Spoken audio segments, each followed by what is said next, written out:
ઓમ નમો બ્રહ્માદિભ્યો બ્રહ્મ વિદ્યા સંપ્રદાય કર્તૃભ્યો વંશર્ષિભ્યો નમો ગુરુભ્યઃ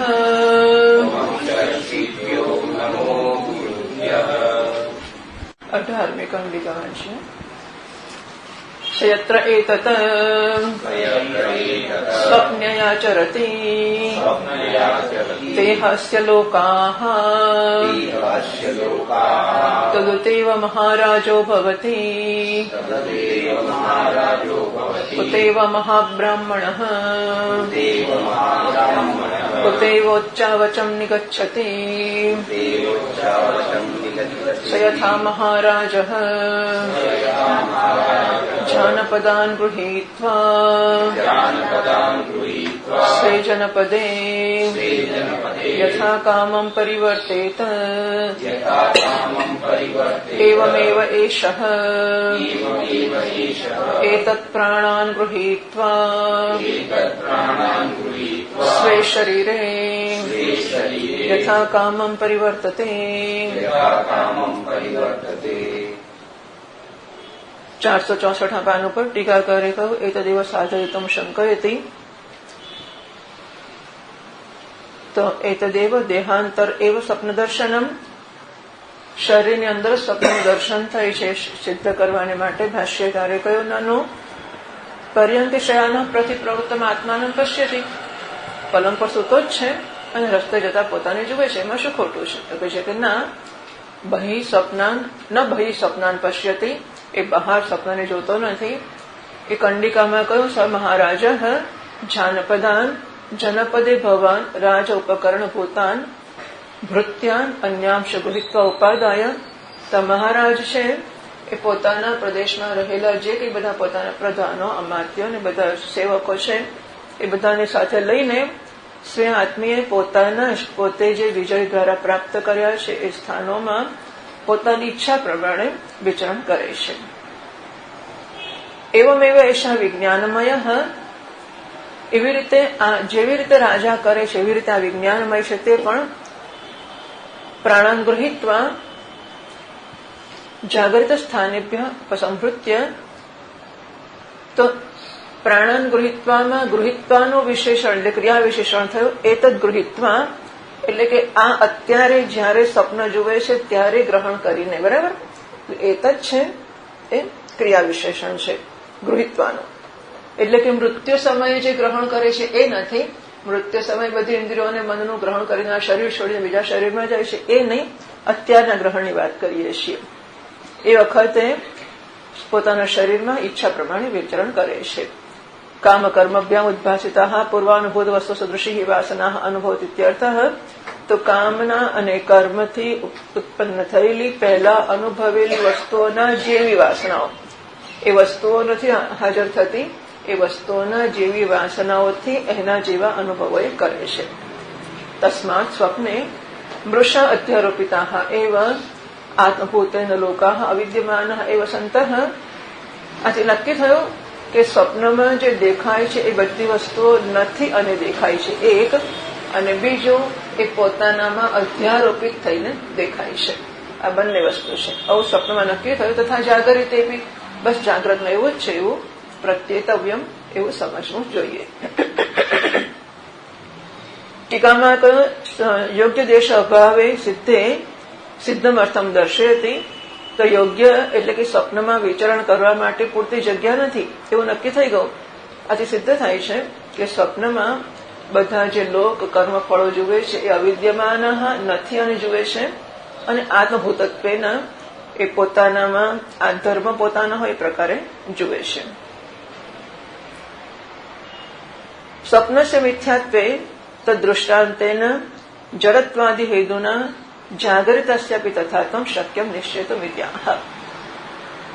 464 પાન ઉપર ટીકામાં છેલ્લી લીટીમાં કહે છે સ્વપ્નસ્ય મિથ્યાત્વે, આ સ્વપ્ન મિથ્યા છે એવું નક્કી થયું ત્યારે હવે તદ્દૃષ્ટાંતેના સ્વપ્નને દૃષ્ટાંત તરીકે સ્વીકારીને જડત્વાદી હેતુના કારણ સ્વપ્ન મિથ્યા છે કેમ? જડ છે માટે આ જડત્વ હેતુ થયો.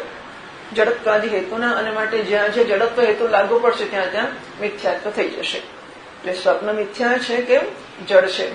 યદ દૃશ્યમ તદ જડમ. એ સ્વપ્નના પદાર્થો સ્વપ્નનો લોક દૃશ્ય છે. યદ દૃશ્યમ જે દૃશ્ય છે તે જડ છે. યદ દૃશ્યમ તદ અનાત્મા જે દૃશ્ય છે તે અનાત્મા છે. તો જાગ્રતના પદાર્થો પણ દેખાય છે માટે એ પણ જડ છે, એ પણ અનાત્મા છે. તો જડત્વાદી હેતુના જાગરિતસ્યાપી તથાર્થમ શક્યમ વક્તુમ નિશ્ચેતુમ 13મી પાદનો જાગરિતમ મિથ્યા જડત્વાદિતઃ સ્વપ્નવત. તો જાગ્રત પણ મિથ્યા છે. કેમ? જડત્વ વગેરે ધરાવે છે માટે જડત્વ, દૃશ્યત્વ અને અર્થાંતરત્વ. તો જુઓ, સ્વપ્નના પદાર્થો મિથ્યા કેમ હતા? કારણ કે જાગ્રત દૃષ્ટાત અર્થાંતરત્વાત જાગ્રતમાં જોયેલા પદાર્થો કરતા જુદા પદાર્થો હતા. જાગ્રતને સત્ય માનીને વાત કરો તો જાગ્રતના પદાર્થો સત્ય છે. સ્વપ્નમાં મારો દીકરો મને જાગ્રતમાં છે એ જ હું અને એ જ મારો દીકરો સ્વપ્નમાં મને દેખાય છે, પણ એ જાગ્રતમાં જે છે એ દેખાતો નથી. સ્વપ્નમાં મને એવું લાગે છે કે હું એ જ પિતા છું અને આ મારો એ જ દીકરો છે જે જાગ્રતમાં છે તે, પણ આપણે જાણીએ છીએ કે એ નથી. કારણ કે જો એ જ હોત તો જાગ્રતમાં બંને અત્યારે સૂતેલા છે એ દેખાય છે, તોય મને બીજા બે દેખાતા હોત તો જાગ્રતમાં બે બાપને બે દીકરા હોવા જોઈતા હતા, પણ એવું નથી જોવા મળતું. માટે જાગ્રતના છે એના કરતા અર્થાંતર બીજા પિતા પુત્ર સ્વપ્નમાં દેખાય છે. એવી રીતે હવે જયારે જાગ્રતમાં દેખાય છે ત્યારે સ્વપ્નમાં હતા એ દેખાય છે કે બીજા દેખાય છે? અર્થાંતર. બરાબર. જે અર્થાંતરત્વ હેતુ પણ લાગુ પડી ગયો, જડત્વ પણ લાગુ પડી ગયું, દૃશ્યત્વ લાગુ પડ્યું. આમ સ્વપ્નના પદાર્થો મિથ્યા જે હેતુઓ છે એ બધા હેતુઓ જાગ્રતના પદાર્થોને લાગુ પડે છે માટે જાગ્રત મિથ્યા છે. એટલે સીધા પૂર્વ પક્ષી જાગ્રતના સત્યત્વના દૃષ્ટાંતથી સ્વપ્નને સત્ય સિદ્ધ કરવા ગયો હતો. સ્વપ્ન મિથ્યા સિદ્ધ કરવામાં આવ્યું. હવે સ્વપ્નના દૃષ્ટાંતથી જાગ્રતને મિથ્યા સિદ્ધ કરવામાં આવી રહ્યું છે કે સ્વપ્નના જે હેતુઓ છે બધા હેતુ લાગુ પડવાથી જાગ્રત પણ મિથ્યા થઈ ગયું. નિશ્ચેતુમ ઇત્યાહ તથા ઇતિ. તો ભાષ્યકારે કહ્યું તથા જાગરિતે ઇતિ પ્રત્યેતવ્યમ. બસ તો સમજી લેવાનું આ હેતુઓ જ્યાં લાગુ પડે ત્યાં મિથ્યા એ સમજ પડી ગઈ, તો એ હેતુ અહીં પણ લાગુ પડે છે માટે આ પણ મિથ્યા છે. 465 ઉપર ટીકાની પહેલી લીટીમાં દ્વયોઃ મિથ્યાત્વે, આ આત્માને બે વસ્તુ લાગેલી, એક જાગ્રત અને એક સ્વપ્ન, એ બંને તો મિથ્યા સિદ્ધ થઈ ગઈ. તો શું થયું? પ્રતિચહ વિશુદ્ધિ સિદ્ધ ઇતિ ઉપસંહરતિ. તો આનાથી નક્કી થઈ ગયું કે આત્મા છે પ્રત્યેક પ્રતિચહ, પ્રત્યેક આત્મા શુદ્ધત્વ, તો પ્રત્યેક આત્મા શુદ્ધ છે નક્કી થઈ ગયું. એમ ઉપસંહાર કરતા ભાષ્યકાર કહે છે તસ્માત વિશુદ્ધ અક્રિયાકારક ફલાત્મક વિજ્ઞાનમય ઇત્યેતત સિદ્ધમ. તસ્માત એટલે માટે ત્રીજી પાદનોદ દ્વયોઃ મિથ્યાત્વાત. તો જાગ્રત સ્વપ્ન બંને મિથ્યા સિદ્ધ થઈ ગયા માટે વિશુદ્ધ અક્રિયાકારક ફલાત્મક વિજ્ઞાનમય ઇત્યેતત સિદ્ધમ. તો અક્રિયાકારક, જેમાં કોઈ ક્રિયા નથી, જે પોતે કારક નથી, જે પોતે ફળ નથી, એવા વિજ્ઞાનમય છે તે વિશુદ્ધ છે એવું સિદ્ધ થઈ ગયું છે. જાગરિતમ ને ટીકામાં અક્રિયાકારક ફલાત્મક વિશેષણ સમર્થયતે. તો અક્રિયાકારક ફલાત્મક છે તમે સાથે કહો છો? તો ભાષ્યકાર કહે છે યસ્માત દૃશ્યન્તે દ્રષ્ટુ વિષયભૂતાઃ ક્રિયાકારક ફલાત્મકાઃ કાર્યકરણલક્ષણાઃ લોકાઃ તથા સ્વપ્ને અપી. યસ્માત કારણ કે દૃશ્યન્તે પછી પ્રષ્ટુ વિષયભૂતા ની પ્ર ને બદલે દ્ર હોવો જોઈએ. દ્રષ્ટુ વિષયભૂતા, તમારામાં છે દ્ર નહીં? સરસ. દ્રષ્ટુ વિષયભૂતા ક્રિયાકારક ફલાત્મકા કાર્યકરણ લક્ષણા લોકા તથા સ્વપ્ને બી. તો જો દ્રષ્ટા એટલે આપણે એવું માનતા હતા કે હું આ સ્વપ્નના જગતનો જોડે તાદાત્મ્ય ધરાવનારો હું છું, એ મારા ધર્મ છે, તે હું છું. હવે જયારે નક્કી થયું કે હું દ્રષ્ટા છે તો દૃશ્ય છે, તો દ્રષ્ટાના વિષય થઈ ગયા ને બધા. બહાર જે દેખાય છે એ બધા દ્રષ્ટાના એટલે કે મારા વિષયો છે.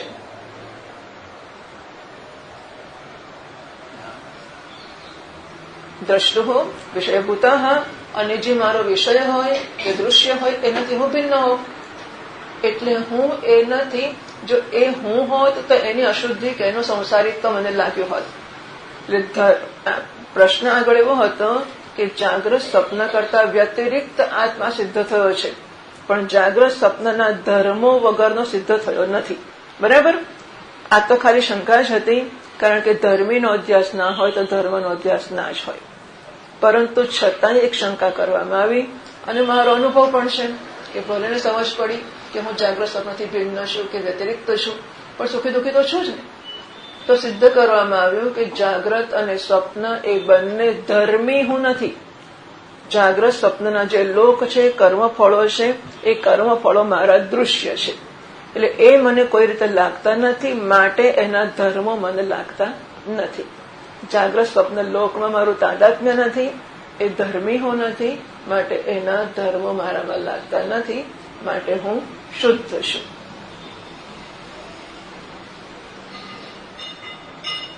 તસ્માત દ્વયો મિથ્યાત્વાદ, જાગ્રત સ્વપ્ન બંને મિથ્યા સિદ્ધ થઈ ગયા છે, માટે વિશુદ્ધ નહીં. યસ્માત દૃશ્યંતે દ્રષ્ટુ વિષયભૂતા, દ્રષ્ટાના વિષયભૂત એટલે એના ઓબ્જેક્ટ તરીકે ક્રિયાકારક ફલાત્મકા કાર્યકરણ લક્ષણા લોકા. તો આ ઘડો મને પ્રાપ્ત થયો. બરાબર છે. ઘડો જે પ્રાપ્ત થયો એ મારા કરેલા કર્મનું ફળ છે. મારા કરેલા કર્મનું ફળ મારી સામે આવે છે અને એને હું ભોગવું છું. બરાબર છે.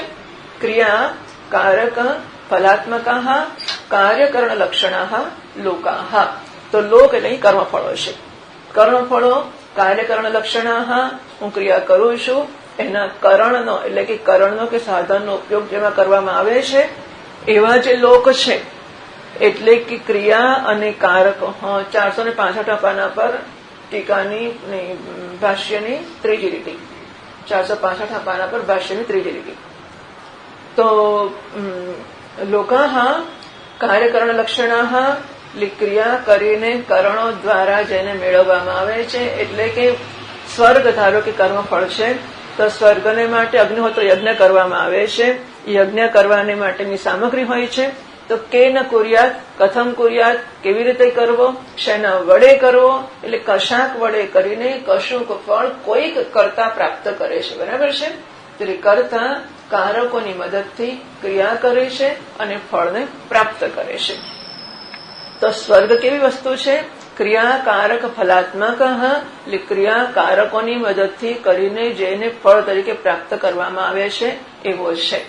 હવે જો સ્વર્ગ ક્રિયાકારક ફલાત્મક હોય એટલે ક્રિયા કરીને કારકો એટલે આપણે પહેલા જોયું છે, કોઈ ક્રિયા કરવામાં આવે ત્યારે ક્રિયા કરવાનો એક કરતા હોય છે. કોણ કરે છે? કે રામ કરે છે. તો રામ કરતા થયો. શું કરે છે? આપે છે. માટે આપવું એ ક્રિયા છે. શું આપે છે? ફળ આપે છે. ફળ કર્મ છે. શેના વડે આપે છે? કે હાથ વડે આપે છે. હાથ કરણ છે. કોને આપે છે? બ્રાહ્મણને આપે છે. બ્રાહ્મણ સંપ્રદાન છે. ક્યાંથી આપે છે? મહેલમાંથી આપે છે. મહેલ અપાદાન છે. ક્યાં આ ક્રિયા થાય છે? કે અયોધ્યામાં થાય છે. તો અયોધ્યા એ અધિકરણ છે. એટલે ક્રિયા સાથે સંકળાયેલી આ વસ્તુઓ કર્તા, કર્મ, કરણ, સંપ્રદાન, અપાદાન અને અધિકરણ, આ જે વસ્તુઓ છે 6, એને કારક વિભક્તિઓ કહેવામાં આવે છે. આ કારકો છે. કર્તા કારક, કર્મકારક, કરણકારક વગેરે આ બધા કારકો છે. તો સ્વર્ગ જેવી વસ્તુઓ કર્મફળો પ્રાપ્ત થાય છે, જાગ્રતમાં કે સ્વપ્નમાં જ્યાં મળે ત્યાં.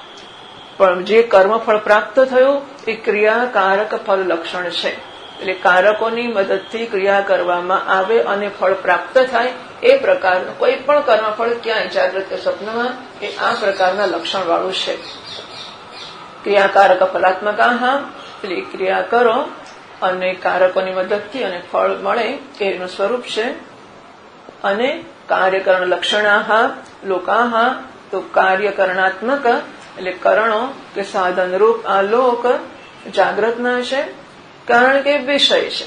દૃશ્યત્વાદ, જડત્વાદ, વિષયત્વાદ અન્યત્વાત, અનાત્મત્વાત એમ તથા સ્વપ્ને બી બસ તો સ્વપ્નમાં પણ એવું જ છે.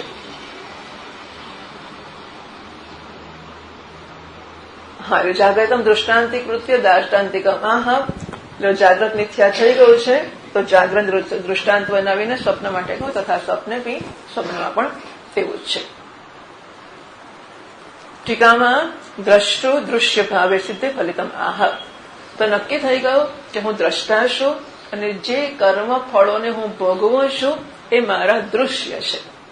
એટલે હું એમનાથી ભિન્ન છું. એમનો મારી જોડે કોઈ સ્પર્શ નથી. એ અવિદ્યાથી જન્મેલા છે અને મારામાં આરોપિત છે. સ્વપ્નમાં પણ એવું જ છે. તો દ્રષ્ટુ દૃશ્ય ભાવે સિદ્ધે. આમ દ્રષ્ટા દૃશ્ય ભાવ જયારે સિદ્ધ થઈ ગયો છે ત્યારે ફલિત શું થયું? તો ભાષ્યકાર કહે છે તસ્માત અન્ય અસૌ દૃશ્યેભ્ય સ્વપ્ન જાગરિત લોકેભ્ય દ્રષ્ટા વિજ્ઞાનમય. તસ્માત ચોથી પાંચનો નોંધ વિષય વિષયનો દ્રષ્ટુ દૃશ્ય ભાવાત. તો નક્કી થઈ ગયું કે હું વિષયી છું અને હું જે જોઉં છું એ વિષય છે.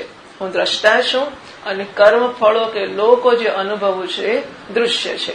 તો હું અને કર્મ ફળો એનો દ્રષ્ટા દૃશ્ય ભાવ નક્કી થઈ ગયો છે. વિષયી વિષય ભાવ નક્કી થઈ ગયો છે. ત્યારે અન્ય અસૌ દૃશ્યેભ્ય. ત્યારે આ જે આત્મા છે એ દૃશ્ય કરતા અન્ય છે. કોણ દૃશ્ય છે? સ્વપ્ન જાગરિત લોકેભ્ય. સ્વપ્ન અને જાગ્રતના જે લોક છે, કર્મફળો છે, એના કરતા એ અન્ય છે. ભોક્તા ભોગશ્રેયદ ભવેત તેભ્યો વિલક્ષણ સાક્ષી ચિન્માત્ર સદાશિવ. તો ભોક્તા ભોગ અને ભોગ્ય આ ત્રણેય કરતા ત્રિષુ ધામસુ યદ્ભોગ્યમ ભોક્તા ભોગશ્રેયદ ભવેત. ત્રિષુ ધામસુ તો ત્રણેય અવસ્થામાં ભોક્તા ભોગ્ય અને ભોગ જે છે એ ત્રણેય કરતા વિલક્ષણ સાક્ષી અહમ ચિન્માત્ર સદાશિવ. તો ભોક્તાથી પણ હું જુદો છું. એટલે ભોગ્ય એ ભોગ્ય વિષયને ભોગવનારો હું ભોગતા છું. ભોગ્યના સંદર્ભમાં ભોગ નથી ત્યારે હું ભોગતા પણ નથી અને ભોગતા અને ભોગ્યનો સંબંધ એવો ભોગ એ પણ નથી. એટલે ભોગતા ભોગ્ય અને ભોગ ને તો એવું થાય ને કે ભોગવનારો તો હું ખરો ને. જગત મિથ્યા છે, ભોગ્ય પદાર્થો મિથ્યા છે, પણ હું ભોગતા તો સાચો છું ને.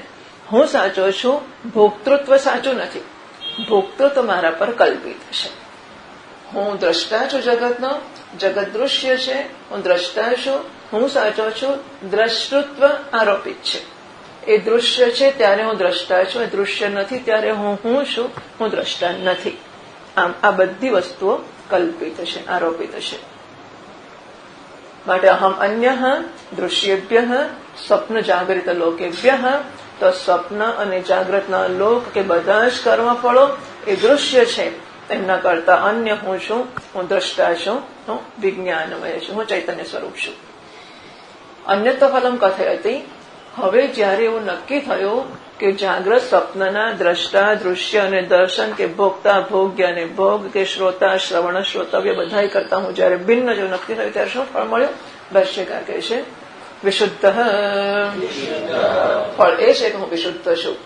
એટલે હવે જયારે હું સંપૂર્ણપણે જુઓ ભોગનો વિષય છે ને એ ગમતો ના ગમતો હોય એના આધારે ભોગતા સુખી દુઃખી થતો હોય. બરાબર છે? ભોગ જન્મે અને ભોગતા સુખી દુઃખી કે શોક મોહવાળો કે જે કઈ થતું ભોગતાને થતો હોય, પરંતુ પેલા ભોગના વિષયો મિથ્યા છે. એ ભોગ્ય અને ભોગ્ય વિષયોનો ભોગતા ભોગ્ય પર સાપેક્ષ છે ત્યારે ભોગતા પણ મિથ્યા છે. તો ભોગતા સુખી દુઃખી થતો હોય ત્યારે પણ એટલે ભોગ્ય ગમે તે હોય તેની તો અસર મને નથી જ, પણ ભોગતા સુખી દુઃખી થતો હોય ત્યારે પણ એના કરતા હું ભિન્ન છું, એનો સાક્ષી છું. એટલે એ મને સ્પર્શ કરતો નથી, માટે હું વિશુદ્ધ છું. આવું નક્કી થયું. ટીકામાં અમારા પુસ્તકમાં વિશુદ્ધ ઇતિ પછી 18 નથી લખ્યું. 18 ના લખ્યું તો લખી દેજો. 18મી કંડિકા અહીં પૂરી થઈ. હવે 19મી શરૂ થાય છે. ટીકાકાર કહે છે વૃત્ત અનુવાદ પૂર્વકમ ઉત્તર શ્રુતિ નિરસ્યાન આશંકા આહ. તો આગળ જે ગયું એનો અનુવાદ કરીને હવે પછીની શ્રુતિમાં જે શંકાને દૂર કરવાના છે એ શંકા ભાષ્યકાર કહે છે. દર્શન વૃત્તૌ સ્વપ્ને વાસનારાશેઃ દૃશ્યત્વાત અતદ્ધર્મતા ઇતિ વિશુદ્ધતા અવગતા આત્મનઃ.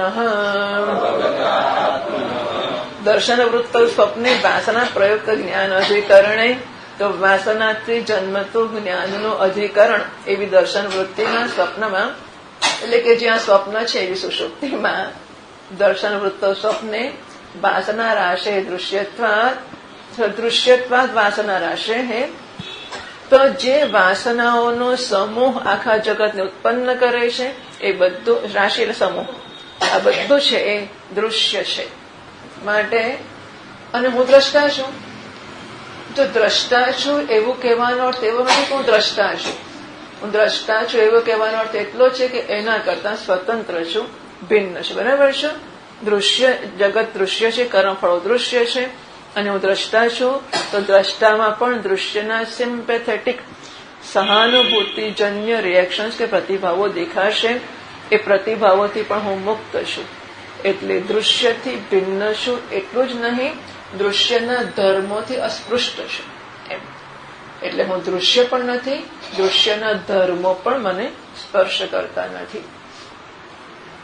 વાસના રાશિ દૃશ્યત્વાદ અતદ્ધર્મતા. 565 પાનું ભાષ્યની મળી ગયું. વાહ ભાઈ વાહ, હાશ, એટલું તો મળતું થયું. તો દૃશ્યત્વાદ અતદ્ધર્મતા. તો આત્મા એટલે હું જાગ્રત સ્વપ્નના ધર્મોથી કોઈ પણ પ્રકારે સ્પર્શ પામતો નથી. એ મારા ધર્મો નથી. અતદ્ધર્મતા છઠ્ઠી અનાત્મ ધર્મતા. તો ટૂંકમાં જે કંઈ પણ દેખાય છે નહીં, જે કંઈ અનુભવાય છે, હું મારા વિશે સુખી દુઃખી શોકગ્રસ્ત મોહગ્રસ્ત સાજો માંગો જે કંઈ કહું ને એ હું મારા ધર્મો તરીકે જે કંઈ કહું છું એ બધા વાસ્તવમાં અનાત્માના ધર્મો છે, મારા ધર્મ નથી. આવું સિદ્ધ થઈ ગયું. એથી વિશુદ્ધતા વગત આત્માના. બસ, તો પછી આ કોઈ મારો ધર્મ ના હોય તો હું શુદ્ધ છું, એ તો સ્પષ્ટ થઈ ગયું. એટલે આત્મનઃ વિશુદ્ધતા અવગતા, આત્માની શુદ્ધિનું જ્ઞાન આનાથી કે નિશ્ચય થઈ ગયો. હવે આગળ કહે છે ભાષ્ય. તત્ર યથા કામં પરિવર્તતે ઇતિ કામવશાત પરિવર્તનમ ઉક્તમ. પણ હવે એક તકલીફ બીજી છે ભાઈ અમારે. તત્ર ટીકામાં તત્ર એટલે સ્વપ્નોક્તિ. પણ એવું કહ્યું કે તત્ર સ્વપ્નમાં યથા કામમ પરિવર્તતે, સ્વપ્નમાં કામના પ્રમાણે વિચરણ કરે છે. તો કામના ખરી કે નહીં? કામના પ્રમાણે વિચરણ કરતો હોય તો કામના તેનામાં આવી જ ગઈ. એથી કામ વશાત પરિવર્તન ઉક્તમ, કામને વશ થઈને એ વિચરણ કરે છે એવું કહેવામાં આવ્યું. આગળ ભાષ્યમાં કહે છે દ્રષ્ટુઃ દૃશ્ય સંબંધશ્ચ અસ્ય સ્વાભાવિકઃ ઇતિ અશુદ્ધતા શંક્યતે. હવે જો દૃશ્યને જોઈને મારામાં દ્રષ્ટામાં કામના જન્મી તો મને દૃશ્યનો સંબંધ થઈ ગયો કે ના થઈ ગયો? થઈ ગયો. તો અશુદ્ધ થઈ ગયો કે ના થઈ ગયો? તમે મોટું સિદ્ધ તો કર્યું કે સ્વપ્ન મિથ્યા છે, જાગૃત મિથ્યા છે, બધું મિથ્યા તો છે જ, પણ એ પદાર્થોને જોઈને મને કામના જન્મીને કામના પ્રમાણે હું તો બધો મોટો મારો રસાલો લઈને ફરવા નીકળી પડ્યો. જેવું હોય તો હું શુદ્ધ ક્યાં રહ્યો? એટલે કામના જન્મે એ અશુદ્ધિ થઈ ગઈ. અને બાય પ્રોડક્ટ કે કોઈ પણ કામ જન્મ્યો એ આત્મામાં અશુદ્ધિ છે. અથવા તો કામ જન્મતો હોય તો એ મને સ્પર્શ કરતો નથી. માણસ જીવશે ત્યાં સુધી એનામાં કામનાઓ રહેશે. એ કામનાઓ વાસનાથી જન્મેલી છે કે નહીં એ ઓળખી જ લેવી જોઈએ કે આ મારી ઈચ્છા છે એ વાસના, અને મહદ અંશે વાસનાથી જ જન્મતી હોય છે. એ પણ જાણી લેવું પડે. આપણને લાગતું હોય છે કે આપણે બહુ શુદ્ધ જ છીએ ને આ તો આવું તો કરવું જ પડે ને પેલું તો કરવું જ પડે ને શું બધું હતું, તો કશું કરવું પડે. આ બધી વસ્તુઓ એ તો એ કામનાઓ મહદઅંશે બધી વાસનાઓથી જ જન્મેલી હોય છે. અને સત્યતાનો નિશ્ચય એ પણ વાસનાથી જ જન્મેલો હોય છે. એટલે આ વસ્તુ સત્ય છે એવું કહેવાની જરૂર એટલા માટે પડી કે મારામાં કશુંક ઉમેરો કરશે. આ દ્રાક્ષ અહીં પડી છે એ સાચી છે કે ખોટી જાણવા મને શો રસ? તો સાચું હોય તો ખાવા કામ લાગે એટલા માટે ને. બાકી મને શું, દુકાનમાં જે પડ્યું હોય તે. એટલે વસ્તુને સત્ય આપણે એને માટે કહીએ કે એ મારા ઉપયોગમાં આવશે.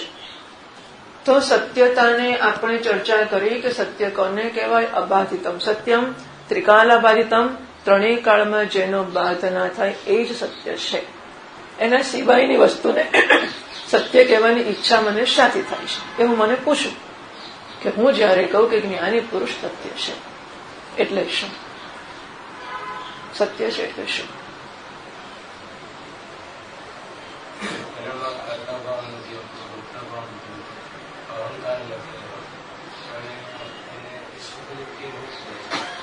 બહુ ડાયો. એટલે એ સત્ય છે. સત્યની તમારી વ્યાખ્યા શી છે? અને સત્ય કે એવું લખ્યું કોઈ જગ્યાએ? ના. મને કે માનવાની છૂટ છે. આ રંગ લીલો છે એવું માનવાની મને છૂટ કરી કે નહીં? સમજાય છે? એટલે આપણે કશું પણ કરીએ તો પ્રમાણથી તો નક્કી થવું જ જોઈએ. હું કોઈ પણ નિશ્ચય કર, કાળું છે, ધોળું છે, ઊંચું છે, નીચું છે, જાડું છે, પાતળું છે, આમ છે, તેમ છે, અહીં છે, ત્યાં છે, પ્રમાણ વગર તો નક્કી જ ના થાય. એવું નહીં, એવું નહીં.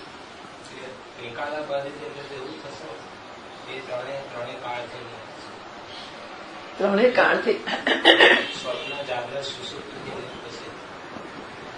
કોની વાત કરો છો? કોણ ત્રણેય કાળથી મુક્ત છે? એનું નામ બ્રહ્મ છે, જ્ઞાની પુરુષ નથી. બ્રહ્મ. હા, તમે કહો તો જ્ઞાની પુરુષ ત્રણેય કાળથી મુક્ત નથી. જ્ઞાની પુરુષ તો જ્ઞાન વિશેષણ થઈ ગયું. કેસરી રૂમાલ તો રૂમાલ વિશેષ્ય છે અને કેસરી વિશેષણ છે. જ્ઞાની પુરુષ પુરુષ વિશેષ્ય છે. જ્ઞાન ધરાવનારો દંડી દેવદત્ત, દંડ ધરાવનારો દેવદત્ત દંડ વિશેષણ થઈ ગયું. જ્ઞાની પુરુષ જ્ઞાનમસ્ય અસ્તિ ઇતિ જ્ઞાની, જ્ઞાન ધરાવનારો પુરુષ જ્ઞાન વિશેષણ થઈ ગયું. બરાબર છે? તો વિશેષણ ધરાવનારો પુરુષ એ પુરુષ તો કાળમાં જન્મે છે ને કાળમાં મરશે. એટલા માટે આપણે માણસને ત્રિકાલા બાધિત નથી કહેતા. જ્ઞાની હોય કે અજ્ઞાની હોય, માણસ એટલે માણસ, પેલું વિશેષણ છે. એટલે પછી આપણે જો બ્રહ્મને જ કહેતા હોય તો બ્રહ્મ ત્રિકાલા બાધિત છે, સત્ય છે. પણ જ્ઞાની પુરુષ સત્ય નહીં કહેવાય. સમજાય છે? હવે આપણે આ પ્રશ્નો છે, આપણા વાત સાચી છે કે જ્ઞાન કોને થાય છે? એને એવું એક માણસને જ્ઞાન થયું, એને એવું જ્ઞાન થયું કે આ માણસપણું મારામાં કલ્પિત છે. સાપને જ્ઞાન થયું કે હું સાપ નથી. જ્ઞાન થયા પછી આપણે કહીએ કે સાપ સત્ય છે એવું કહેવાય કે ના કહેવાય? સાપને જ્ઞાન થઈ ગયું કે હું દોરડી છું, સાપ નથી. પછી જ્ઞાન કોને થયું? સાપને થયું.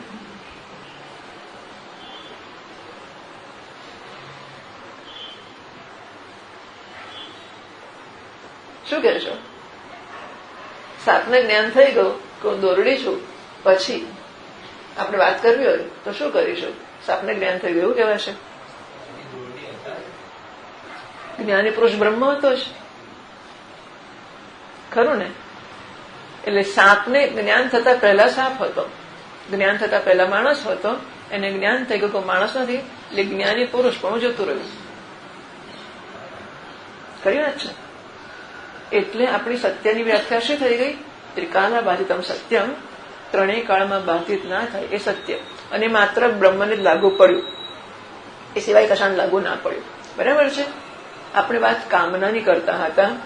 કોઈ પણ વસ્તુને જોઈને કામના જન્મે તો એ મારામાં ઉમેરો કરશે એવી ઈચ્છા જન્મે ને. કાં તો એને કાઢી મૂકો, એ મારામાં ઘટાડો કરશે, મારું કંઈક લઈ જશે, માટે કાઢી મૂકવાની કામના જન્મે, કાં તો લઈ આવવાની કામના જન્મે. એટલે કામના મારામાં અધૂરપ બતાવે છે. બરાબર?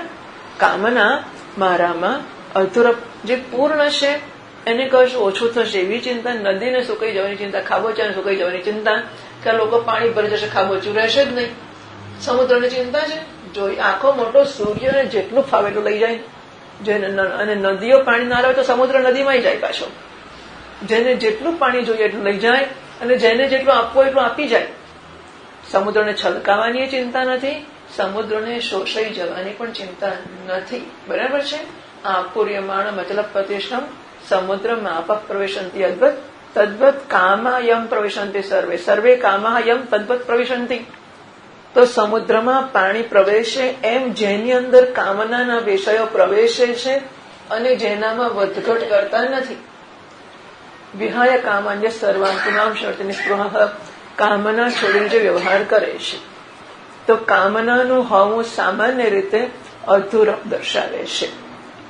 પણ પછી જ્ઞાની પુરુષ નામનું એક શરીર રહ્યું છે, તો નારાયણ એનો સાધન તરીકે ઉપયોગ કરે, અને નારાયણ એના મનમાં તુક્કાઓ કે કામનાઓ જન્માવે તો જન્માવે. એટલા કામનો સ્વીકાર કરીશું જે કામ અધૂરપ આપતો નથી.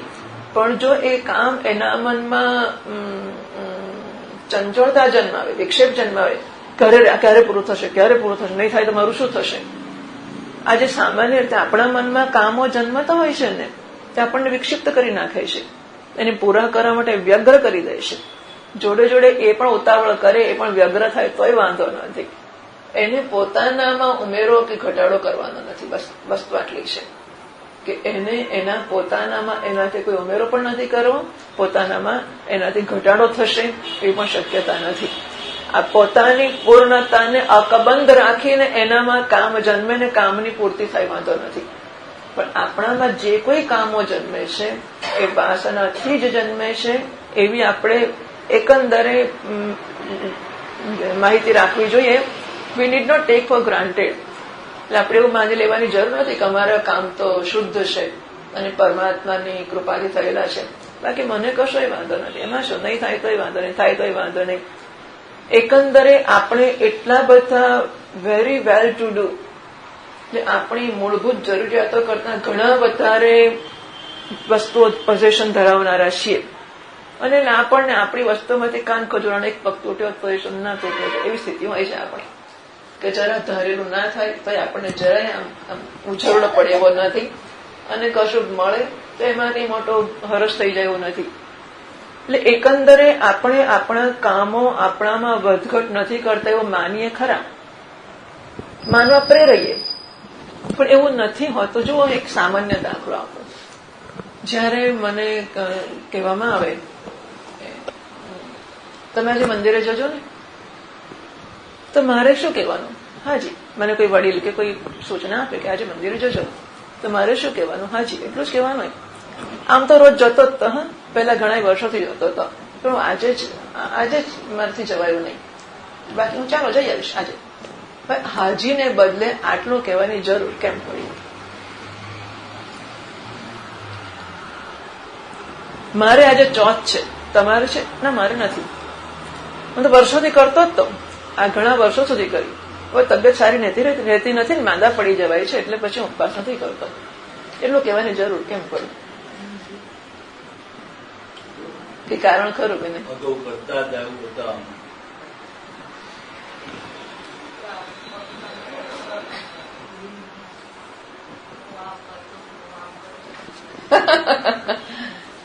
જો જસ્ટિફાય કરવાની જરૂર કેમ પડે છે? હાજી કે નાજીથી પતતું હોય તો આપણે બે વાક્ય વધારે કેમ બોલીએ છીએ? કામના ખરી કે નહીં? બરાબર છે. એટલે એટલી બધી સહજતાથી, એટલી સિફતથી, એટલી અજાણથી અને એટલી નિર્દોષતાથી આપણે હાજી કે નાજીથી પતતું હોય ત્યાં 2, 5, 15 વાક્યો ઉમેરીએ છીએ. પેલા ઘણા બધા લોકો બિચારા, અમારા એક હતા વડીલ, તો આવીને પહેલા આજે હું જમવાનું નથી, હા અમારે બંને માટે કઈ કરશો નહીં, અમારે ખાવાનું નથી, તમે બહાર ગામથી આવ્યા જ છો, અહીં રહેવાના જ છો, એટલે અમે ખાઈશું તમે ખાશો, ખાવાનું તો હોય જ ને માણસને. ના, મને કઈ ખાસ ભૂખ નથી. હવે ખબર નહીં શું કરવા માણસને આવું કહેવું પડતું હશે, કારણ કે માણસ હોય સવાર સાંજ ખાય, 2-4 વારે ખાય, પણ 2 વાર તો ખાય કમસે કમ, એને ભૂખ લાગે. અને ખાવું હોય પણ છતાંય આમ 25 વાર કહે છે, 1-2 વાર નહીં, 25 વાર કહી નાખે કે કરું તો ખરું, ના કરીશ તો તું કરે છે ને આમ તેમ. એટલે આપણે કરવાનું, ખવડાવવાનું તો એટલું બધું ગભરામણ હોય કે પાછી કચકચ કરશે, એને કહેવાશે નહીં. તો કેમ માણસ આવું? અને તમે બધા જોજો, આપણે બધા કરતા જ હોઈએ છીએ. આપણે બધા જ આપણા વર્તન માટે આપણે કંઈક પણ કરીએ એની આગળ પાછળ 5-15 વાક્યોથી જસ્ટિફાય કરીએ છીએ. શું કરવા કરીએ છીએ? ઘણી જગ્યાએ આપણે બચાવ કરવા માટે, ઘણી જગ્યાએ આપણે વટ પાડવા માટે, ઘણી જગ્યાએ મેં કંઈ ગુનો નથી કર્યો, આ તો તમે કાલે કહ્યું હતું ને એટલે મેં કર્યું. આજે તમે આ કામ ના કરશો, હાજી.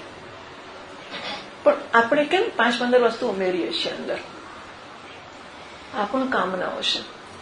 એટલે એટલી બધી આમ અંદર ઘર કરીને, મૂળ કરીને બેઠી છે કે આપણે કેટલી સભાનતાથી એને ઓળખવી પડશે, અપરૂટ કરવી પડશે, નિર્મૂળ કરવી પડશે. એટલે સભાનતા કે સાવધાની કે સાધના કોને કહેવાશે? એક અક્ષર બોલું, બીજા અક્ષરની જરૂર હોય તો જ બોલું. એક અક્ષરથી પતતો હોય તો બીજો અક્ષર. મેં તો કીધું કે શ્વેત કેતુ હોય તો હાજી કે નાજી કહ્યું જ નથી. શ્વેત કેતુ તો અમલ જ કરવા પહોંચી ગયો કે જ્યાં પાણી લઈ આવ્યો, મીઠાનો ગાંગડો લઈ આવ્યો, અંદર નાખ્યો, મૂકી દે રાત માટે, મૂકી દીધો. સવાર પડી પેલું લઈ આવ્યો, ચાખી જો, ચાખ્યું. એને હાજીએ કહ્યું જ નથી, બોલો નહીં. અર્જુને ક્યાંય હાજી કહ્યું નથી. અને નારદ મુનિ આ બધા લોકો જસ્ટિફિકેશનનો તો પ્રશ્ન જ નથી આવતો કે નારદ કે આટલી વિદ્યામાં હું જાણું છું, પણ પણ કારણ કે મને ફલાણા ગુરુ ના મળ્યા ને માટે મને ખાલી મંત્રવિદ જ રહી ગયો.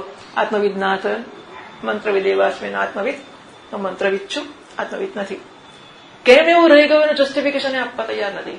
એ જરૂર પડતી નથી. હા, શ્વેત કેતુએ જરા ઉમેર્યું કે મારા ગુરુજીને નહીં આવડતું હોય, અને એને માટે આ લોકોએ જસ્ટિફિકેશન કેટલું બધું આપવું પડ્યું કે એને પોતાનું જસ્ટિફિકેશન આપ્યું. કેમ? શ્વેત કેતુને કહ્યું કે આ પ્રશ્ન પૂછો તારા ગુરુજીને.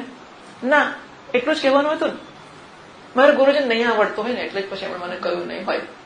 કેમ ઉમેરવું પડે? આપણા જેવું થઈ ગયું ને શ્વેત કેતુને, એને ઉમેરવું પડ્યું કે મારા ગુરુજીને નહીં આવડતું હોય. એટલું એ બોલ્યો. કેમ? એની ટીકા કરવી, ચર્ચા કરવી પડી કે પાછો મોકલી ના આપે ને ગુરુજીની પાસે, એટલે એને મોકવા કે આવું બોલવાની જરૂર જ નહીં. હાજી કે નાજી ખરું. એટલે આપણા આ બધી કામનાઓ આપણને એમ કે આપણે, મને કેવું નહીં કે આજે લાડુ જ મળવો જોઈએ ને આજે મારે આમ જ જોઈએ ને, એને જ કામના કહેવાય. એ તો મોટી મોટી કામના છે. મને કે ચંદ્ર પર જવાની કામના નથી, મંગળ પર ફ્લેટ બાંધવાની કામના નથી. હું તો ખુશ છું મારા બંગલામાં. પણ આપણને કઈ મોટી કામનાઓ ના કામનાઓમાં રસ નથી. આમ પહેલા જન્મતી નહોતી. વેદાંત ભણવાનું શરૂ કર્યું પહેલા ચંદ્ર પર જવાની કામના હતી. જેવું હોય તો કઈ વેદાંત ભણીને ચંદ્રની કામના જતી રહી. પહેલા આપણને ચંદ્રની કે મંગળની કે શુક્ર કે જ્યાં કઈ જતા હોય એવી કોઈ કામનાઓ હતી જ નહીં. વેદાંત ભણ્યા પછી એ કામનાઓ જવાનો તો પ્રશ્ન જ નથી. જે કામનાઓ પહેલેથી ઘર કરીને બેઠી જ છે એ ધીમે ધીમે વેદાંત ભણતા ભણતા જાય તો કઈ કહેવાય ને, તો ક્યાં ગયું કહેવાય કશું. એટલે કેટલી બધી આત્મા, હું શુદ્ધ છું, મારામાં કોઈ કામના હોઈ શકે નહીં. કારણ કે મારામાં પૂર્ણતાનું મને જ્ઞાન, હવે મને જ્ઞાન નથી તો શું, પણ તમે તો કહો છો કે હું પૂર્ણ છું એટલે માની લેવાનું. શું કરવાનું? આપણે હું પૂર્ણ છું માની લેવાનું. તમે કહો પૂર્ણ છું એટલે મારે શું કરવાનું? દિગંતભાઈ શું કરવાનું? પૂર્ણ છું એટલે હા માની લેવાનું. તમે કહો કે પૂર્ણ છું એટલે કામના નહીં કરવાની.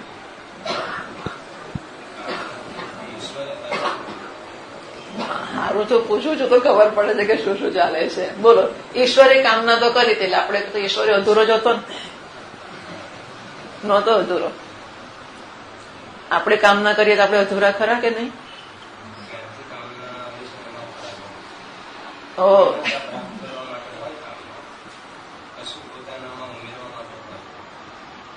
તો અધૂરપ બતાવે છે ને, બરાબર છે ને? એટલે કામના અધૂરપની નિશાની છે. તો આ કામનાઓ જે પહેલેથી થતી આવી છે એ કામનાઓને ઓળખતા જઈએ.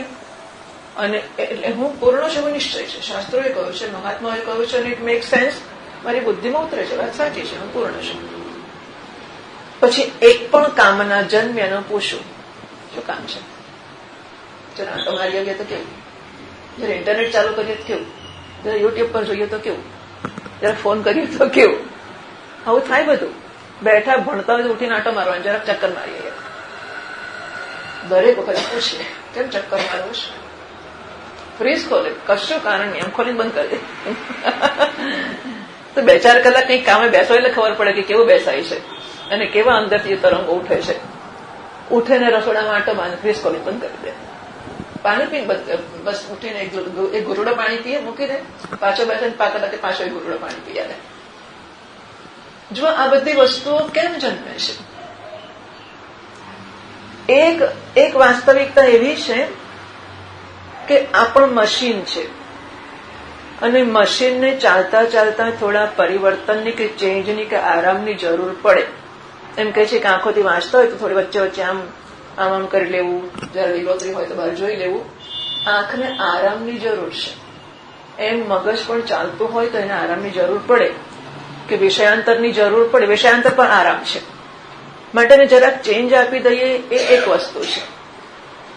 પણ એટલે એ કેટલો બધો વિવેક જોઈએ કે મારે ઉઠવું છે એ આની જરૂર છે માટે કે મનની જરૂર છે માટે. શાને માટે ઉઠવું છે? આમ અંદર જીભ લપકારા મારે છે એટલે જવું છે કે પેટમાં કંઈક જરૂર છે એટલા માટે જવું છે? હા, આ બધી સાવધાની રાખી રાખીને પછી પેલી કામનાઓ જે હોય ને, જે મનની હોય, એને આપણે જસ્ટ એને ટેકો ના આપીએ.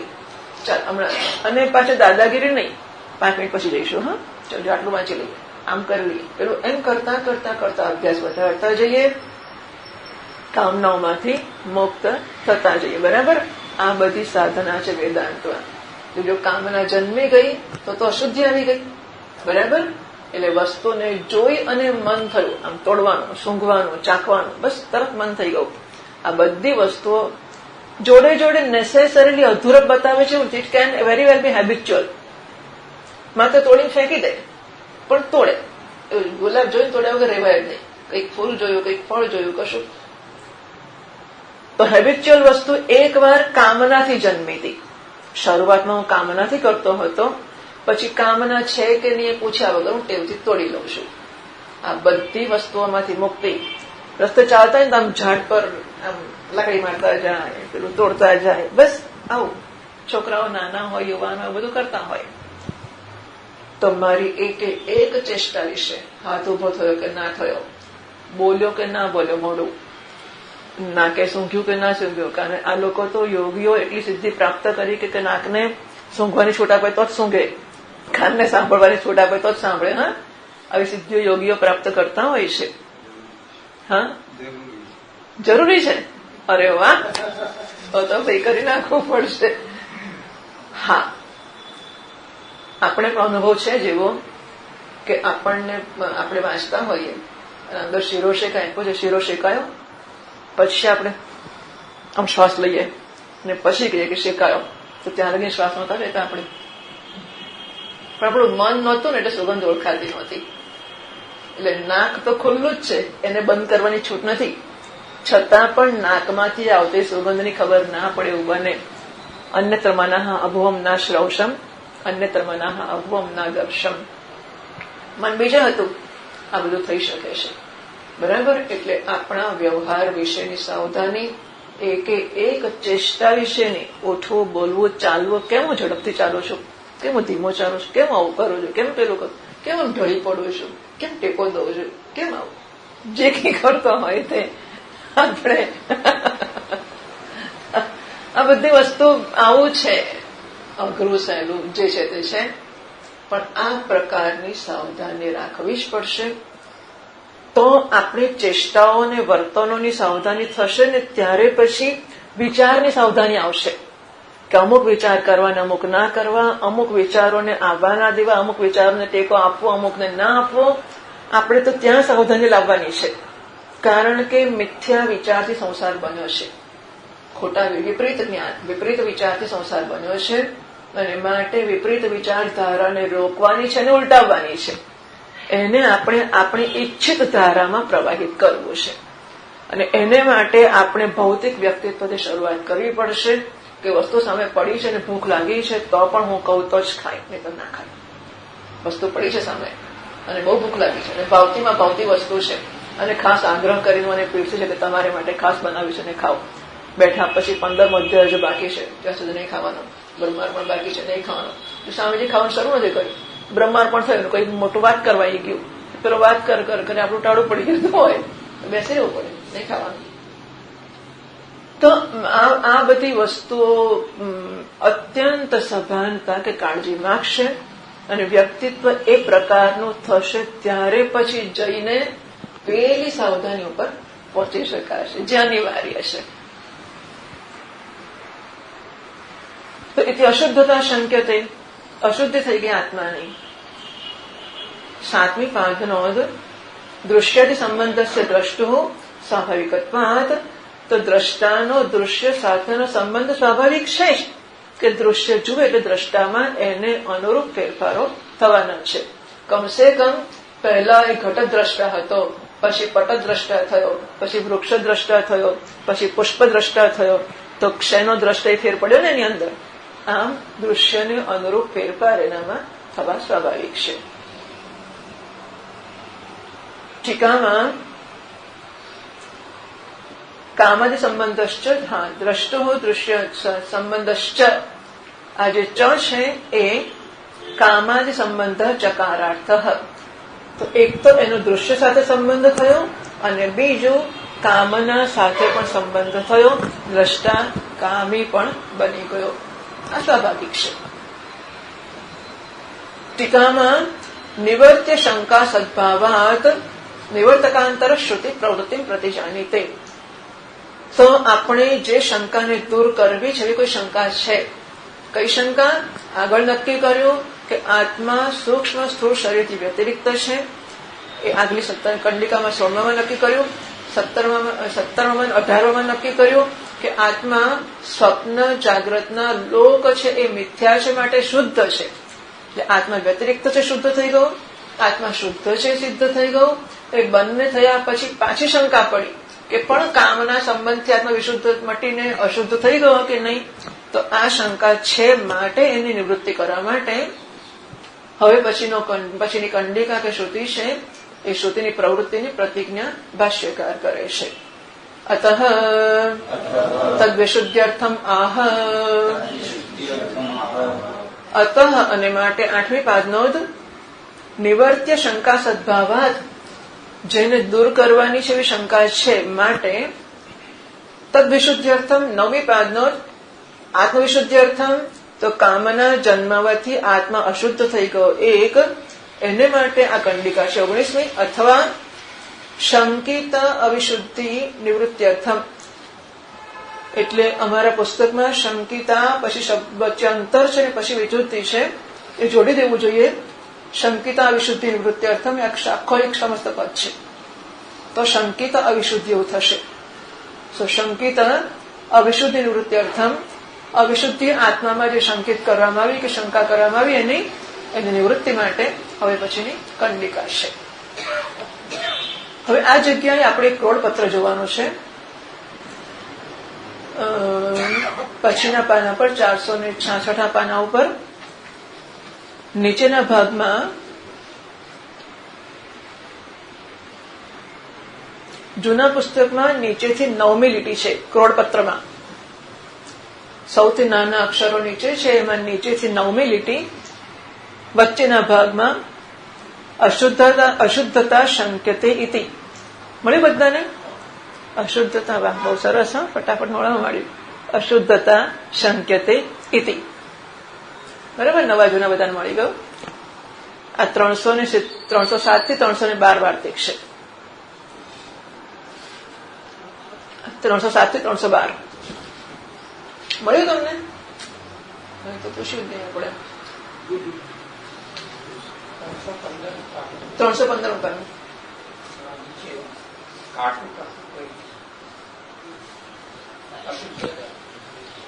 તમારે જુદું આપ્યું છે? અહીં નથી આપેલું. અને છેલ્લી 4 લીટી છે ત્યાં ટીકા છે. 307 થી 312 ઇતિ પછી લખ્યું છે ત્યાં ટીકા છે, તો હું ટીકામાંથી વાંચું છું હવે. એટલે ચોથી લીટી નવમી લીટી એમ ચાલશે, બરાબર? ટીકા અને વાર્તિક. સ્વપ્નાદિ મિથ્યાત્વેન તદ્દ્રષ્ટુઃ શુદ્ધતામ ઉક્ત્વા અથ યદા ઇત્યાદિ અવતારયિતુમ ઉક્તમ શુદ્ધત્વમ આક્ષિપતિ. તો સ્વપ્ન અને જાગ્રત બંને મિથ્યા છે, માટે સ્વપ્ન જાગ્રતનો દ્રષ્ટા આત્મા શુદ્ધ છે એ આગળ કહેવામાં આવી ગયું. એ કયા પછી હવે અથ યદા એટલે 19મી કંડિકા અવતારયિતુમ, આ કંડિકાનો અવતરણ કરવા માટે શુદ્ધતમ આક્ષિપતિ, આત્માની શુદ્ધતા આગળ જે નક્કી કરી એના ઉપર આક્ષેપ કરવામાં આવે છે. નનો ઇતિ વાર્તિક કહે છે, નનો કામવશાત અસ્ય ત્વયા ઉક્તમ પરિવર્તનમ દ્રષ્ટૃ દૃશ્યાદિભાવશ્ચ. તો તમે કહ્યું આગળ કે નનો અસ્ય પરિવર્તનમ દ્રષ્ટૃ દૃશ્યાદિભાવશ્ચ કામવશાત ઇતિ ત્વયા ઉક્તમ. ઇતિ બહારથી ઉમેરીએ છીએ. નનો અસ્ય પરિવર્તનમ દ્રષ્ટૃ દૃશ્યાદિભાવશ્ચ કામવશાત ઇતિ ત્વયા ઉક્તમ. પણ ઉભા રહો ભાઈ, અમે શંકા કરીએ છીએ. અસ્ય ટીકાકાર કહે છે અસ્ય ઇતિ સ્વપ્નદૃશ નિર્દેશ. આ જે સ્વપ્નદ્રષ્ટા છે તે પરિવર્તન પામે છે અને એનામાં દ્રષ્ટા દૃશ્યનો ભાવ પણ છે. શેનાથી? કામવશાત, કામનાને કારણે. આવું તમે આગળ કહી ગયા. ટીકામાં ચકારેણ ઉક્ત પદ અનુવૃત્તિ સૂચ્યતે. લો, ચકાર ક્યાં છે? દ્રષ્ટુ દૃશ્યાદિભાવશ્ચ. આ ચકાર આગળ કહેલા પદની અનુવૃત્તિ સૂચવે છે. કયા પદની અનુવૃત્તિ કરી છે? બોલો. અઘરું જ છે. હા,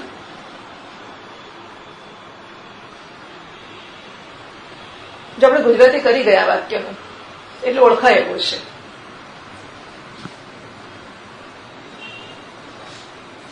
અસ્ય પરિવર્તન અસ્ય દ્રષ્ટુ દૃશ્યાદિભાવશ્ચ. બરાબર ને? બે વસ્તુ કહી. આ સ્વપ્ન દ્રષ્ટા છે એનું પરિવર્તન પણ કહ્યું, એટલે કે ફરવા નીકળે છે, અને સ્વપ્ન દ્રષ્ટામાં દ્રષ્ટા દૃશ્ય ભાવ આવે છે એ પણ કહ્યું. તો ચકારથી અસ્ય પદની અનુવૃત્તિ છે. ચકારાદ ચકારેણ ઉક્ત પદાનુવૃત્તિ સૂચિત. ઉક્ત પદ એટલે અસ્ય એ પદની અનુવૃત્તિ. અસ્ય પદ અહીં પણ લગાડવાનું.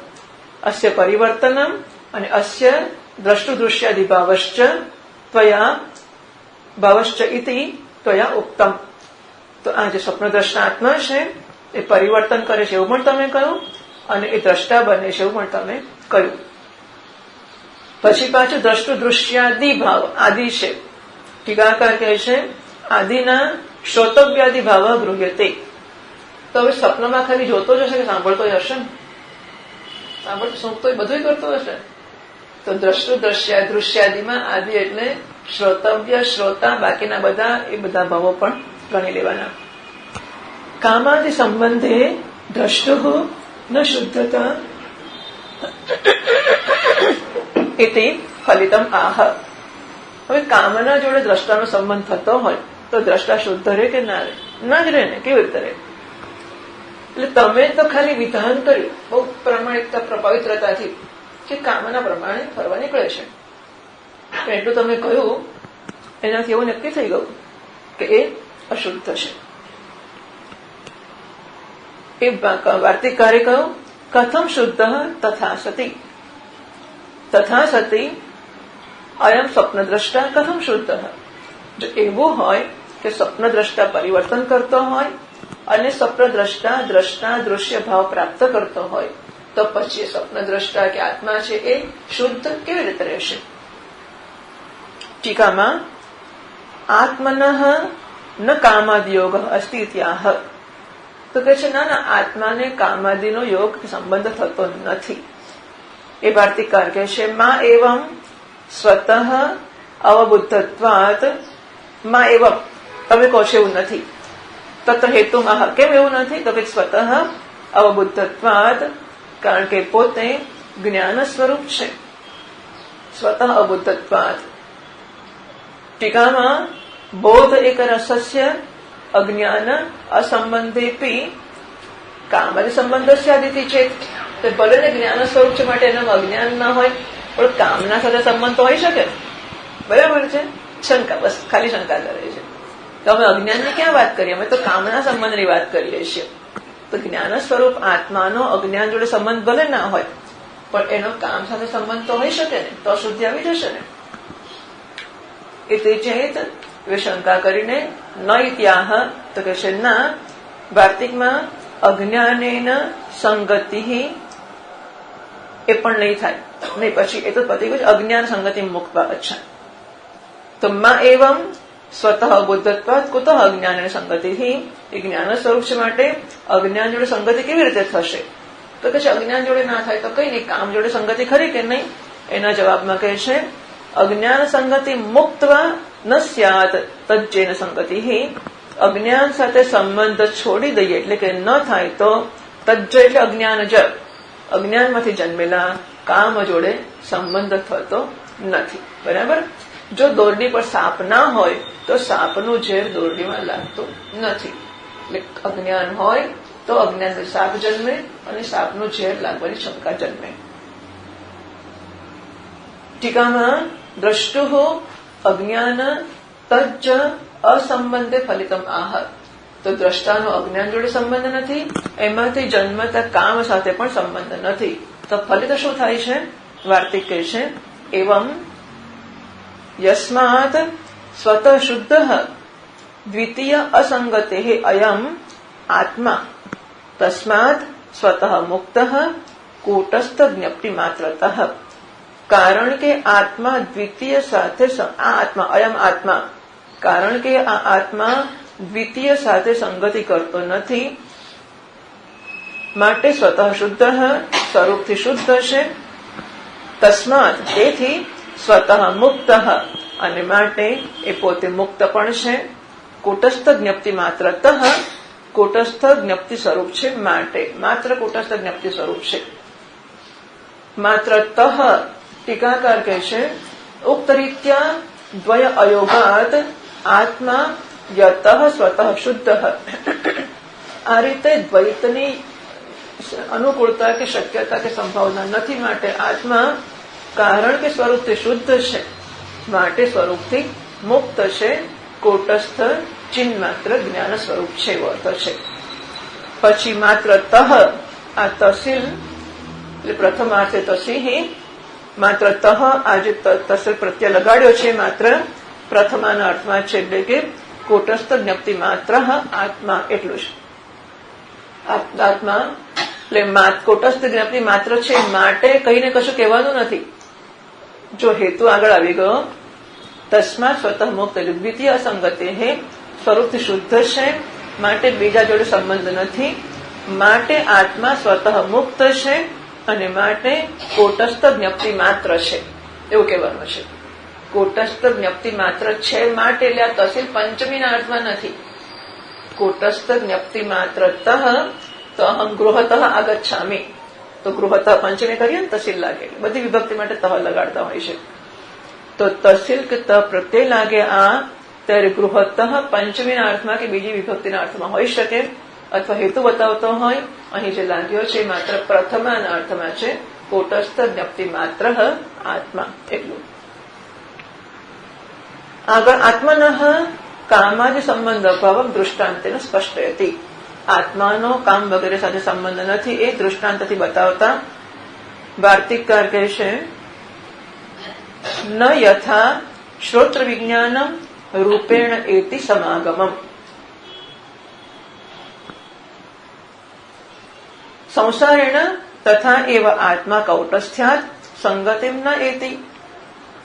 હવે આપણે આ જે કાન છે એની સામે આ કટકો મૂકીએ રૂમાલ, તો કાન આના કેસરી રંગથી કેસરી રંગના જ્ઞાન વાળો થશે કે નહીં થાય? બરાબર? કેવો દાખલો છે.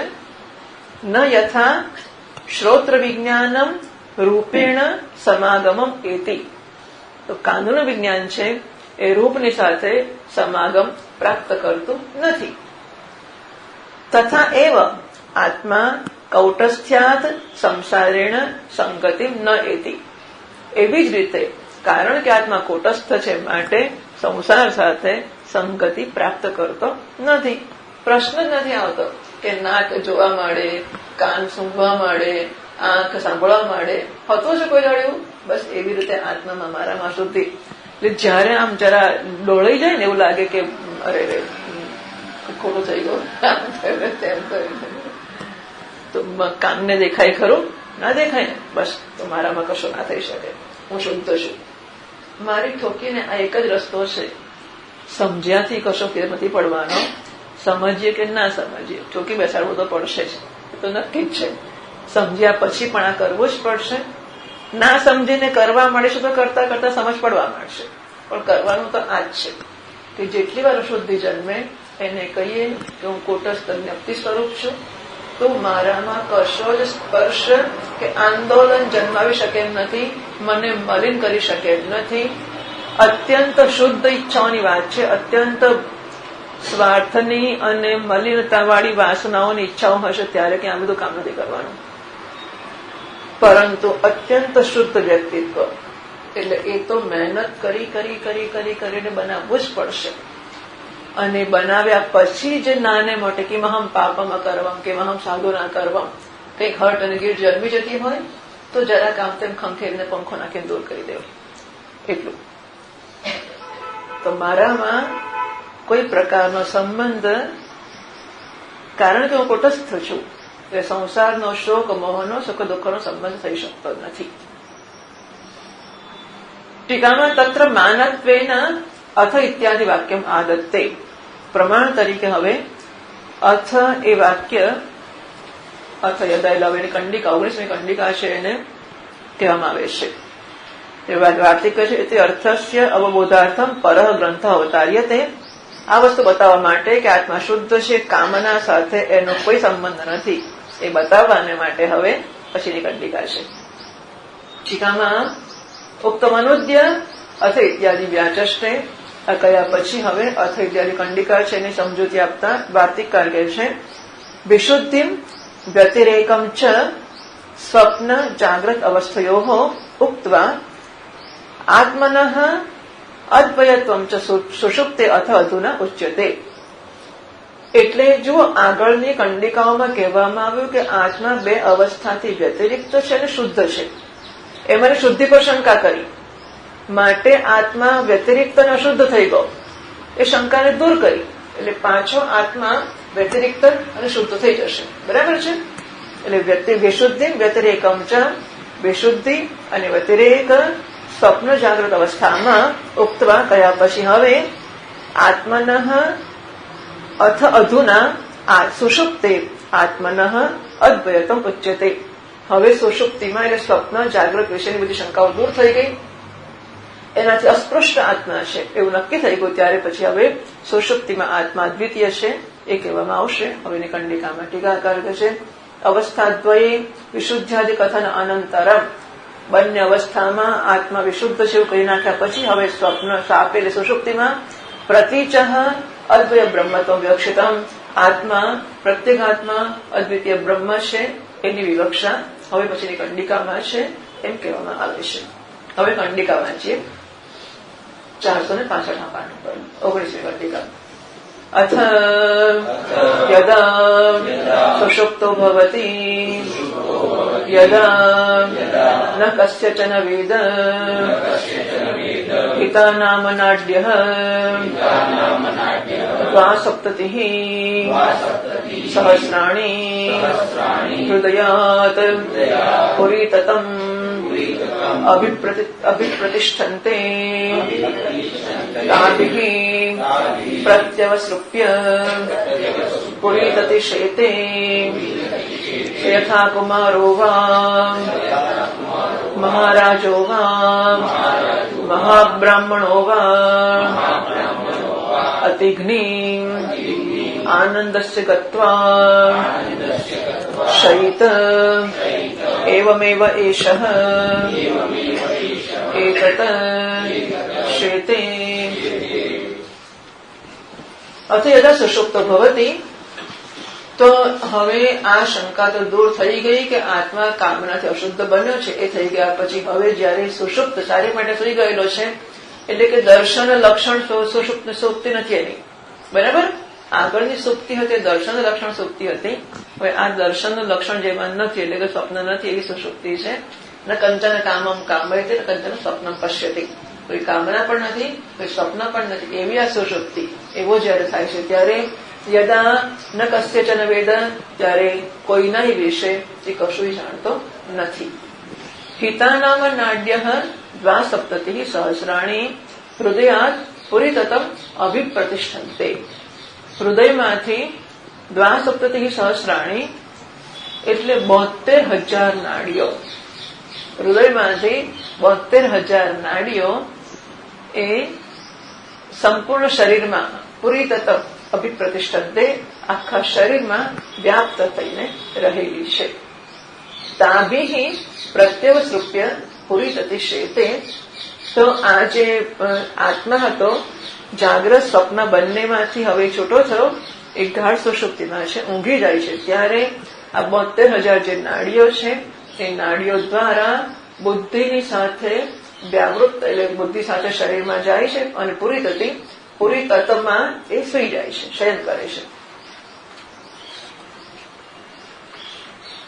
એ શયન કરે છે ત્યારે કેવો છે તેનું વર્ણન કરે છે યથા કુમાર હવા જાણે કે એક બાળક હોય અને સુઈ ગયો હોય તો કેવો નિર્દોષ એનામાં કોઈ પણ પ્રકારના કોઈ દુઃખનો છાંટો કે કશું હોય જ નહીં બરાબર જાણે કે કોઈ બાળક હોય ને સુઈ ગયો હોય મહારાજો એક ચક્રવર્તી રાજા હોય જેને જો બાળક છે એને સુખ દુઃખનું ભાન નથી મહારાજા છે એને સુખ દુઃખની શક્યતા કારણ કે એની પાસે જોઈએ એટલા સુખ જ સુખ છે માટે દુઃખનો સ્પર્શ નથી એને મહાબ્રાહ્મણ એટલે જ્ઞાની પુરુષ છે સુખ દુઃખ હોય કે ના હોય અસ્પૃષ્ટ છે આ ત્રણેય પ્રસન્નતાના ઉદાહરણો છે બરાબર નાનો બાળક હોય મહારાજા હોય કે મહાબ્રાહ્મણ હોય ત્રણેયની પ્રસન્નતાના કારણ જુદા છે નાનો બાળક છે એને હજુ એની ફેકલ્ટીઝ ડેવલપ થઈ નથી એટલે નાના મોટા રાગ દ્વેષ અને સુખ દુઃખ અનુભવે ના આવતી એવું કશું મારું છે તારું છે કોઈ કામ કરવા મળે તો હસવા મળે અને માં બોલાવે તો નહીં હસે રડે એવું ગમે તે કરે ગમે ત્યારે ગમે તે કરી શકે આ માણસ એટલે બાળક જયારે પ્રસન્ન છે કોઈ પણ પ્રકારના કારણ વગર નિમિત્ત પ્રસન્નતા છે પણ એ સમજતો નથી બીજું કશું એટલે પ્રસન્ન છે મહારાજા છે એની બધી ઈચ્છાઓ જરૂર કરતા વધારે પૂરી થયેલી જ છે માટે પ્રસન્ન છે મહાબ્રાહ્મણ જ્ઞાની પુરુષ છે એની પૂરી ન થયેલી કોઈ કામના આપ્તકામ આત્મકામ અકામ નિષ્કામ એવો છે એટલા માટે એની સંપૂર્ણ પ્રસન્નતા છે આવા ત્રણ દાખલા આનંદસ્ય અતિગ્નિમ ગત્વા શયિત આ લોકો જે સુવે છે કેવા સુવે છે આનંદસ્ય અતિગ્નિ આ અતિગ્નિ શબ્દનો અર્થ એવો એક તો છે અતિશય દુઃખમ હંતી અતિગ્નિ એટલે અત્યંત ઘાત કરનારી તો ઘાત દુઃખનો કરનારી એવું કેવો આનંદ કે દુઃખનો જેમાં પૂરેપૂરો ઘાત થઈ ગયો છે એટલે દુઃખનો સ્પર્શ પણ નથી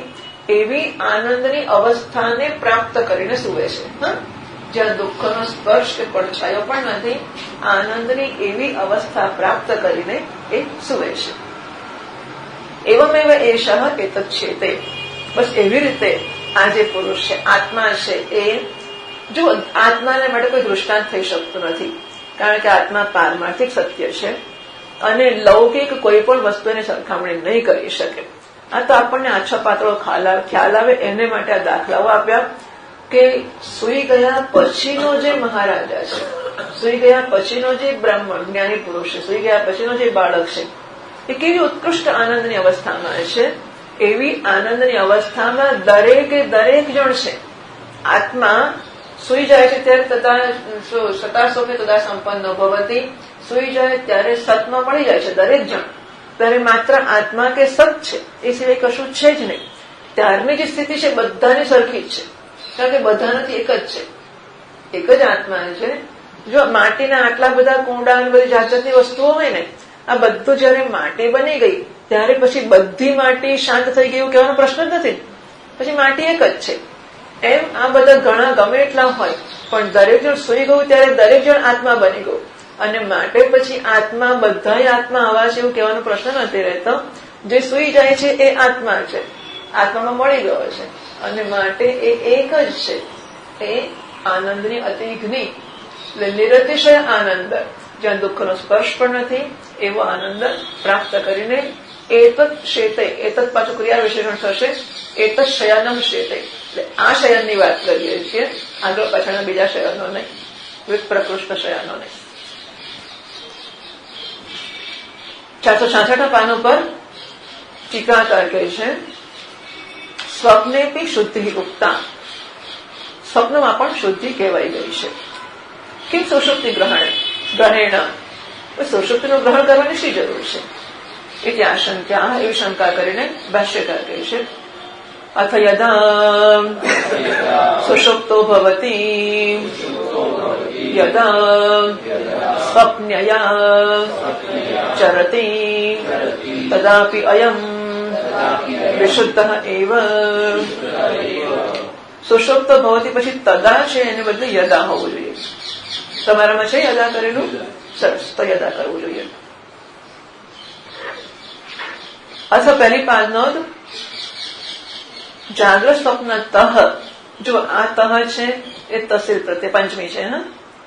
જાગ્રત સ્વપ્ન તહ આત્મનઃ વ્યતિરેક શુદ્ધ્યો કથન અનંતરમ.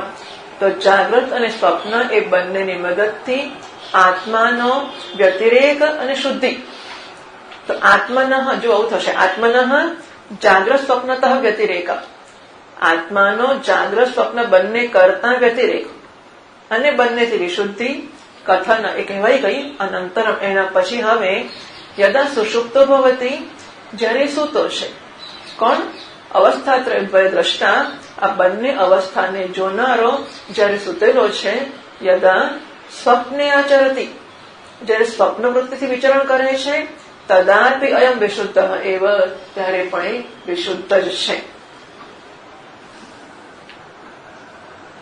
ગતો ભવતી તદા સુતરામ અસ્ય શુદ્ધિ સિદ્ધ્યતિ શેષ, ત્યારે એની શુદ્ધિ પૂરેપૂરી છે એવું સમજવું જોઈએ.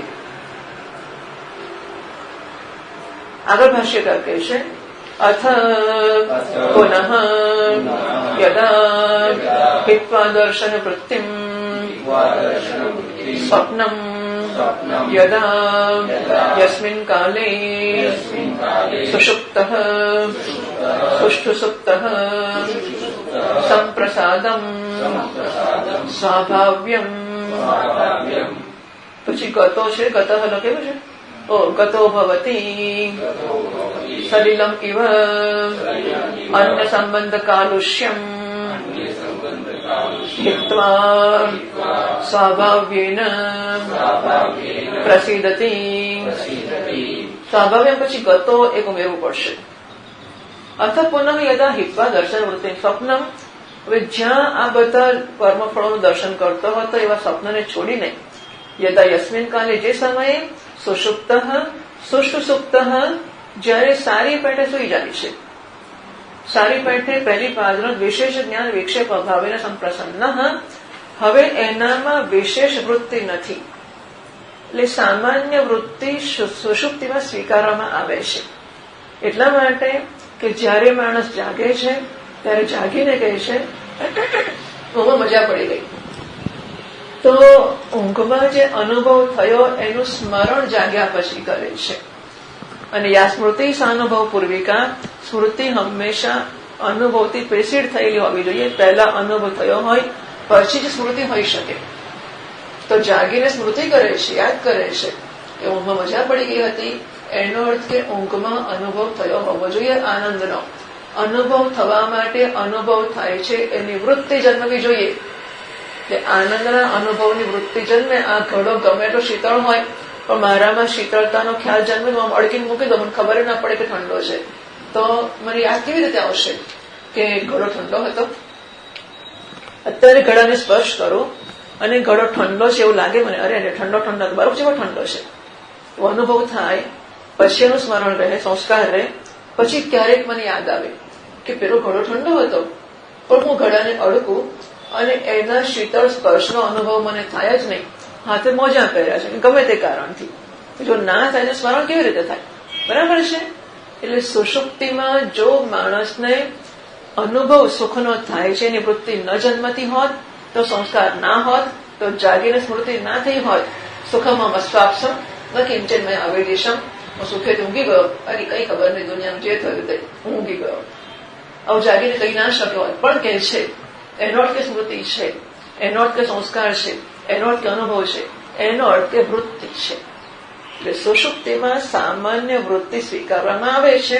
તો જ્ઞાન કેમ થતું નથી? કારણ કે મન અને ઇન્દ્રિયો નથી, એટલે ઘટ પટ મઠ વગેરે આકારની વિશેષ વૃત્તિઓ નથી, પરંતુ સામાન્ય વૃત્તિ છે એવું સ્વીકારવામાં આવ્યું છે. તો વિશેષ જ્ઞાન વિક્ષેપ અભાવેના. અને જુઓ, દુઃખ જગત જાગ્રતમાં કોણ આપે છે? આ ઘડો છે, મારો ઘડો છે, મારો આવો ક્યાં હતો, મારો સરસ હતો, આ કોનો ઘડો પકડી લાવ્યા છે? તો વિશેષ જ્ઞાન થયું ઘડાનું તો સુખ દુઃખ થયા ને.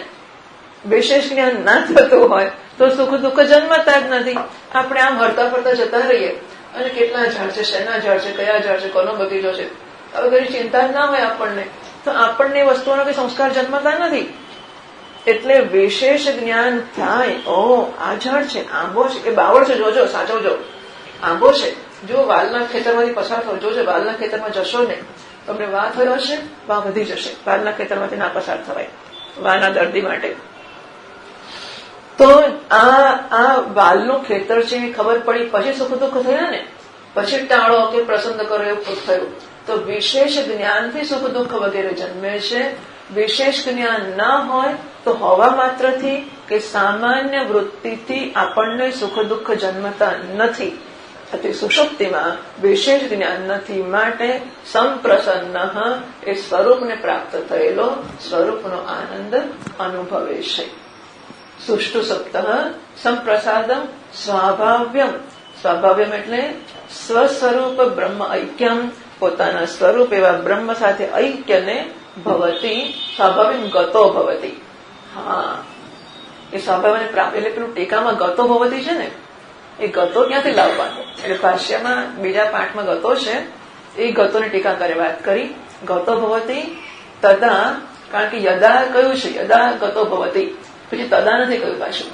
એટલે ટીકાકાર ઉમેરે છે, યદા ગતો ભવતી સુષુપ્ત સંપ્રસાદમ સ્વાભાવિક ગતો ભવતી, જયારે સ્વરૂપને પ્રાપ્ત થઈ ગયો છે, તદા સુતરામસ્ત શુદ્ધિ સિદ્ધ્યતિ શેષ, ત્યારે શુદ્ધિ સિદ્ધ થાય છે, મતલબ એ કહેવાનું જ નથી, થઈ જ જાય છે.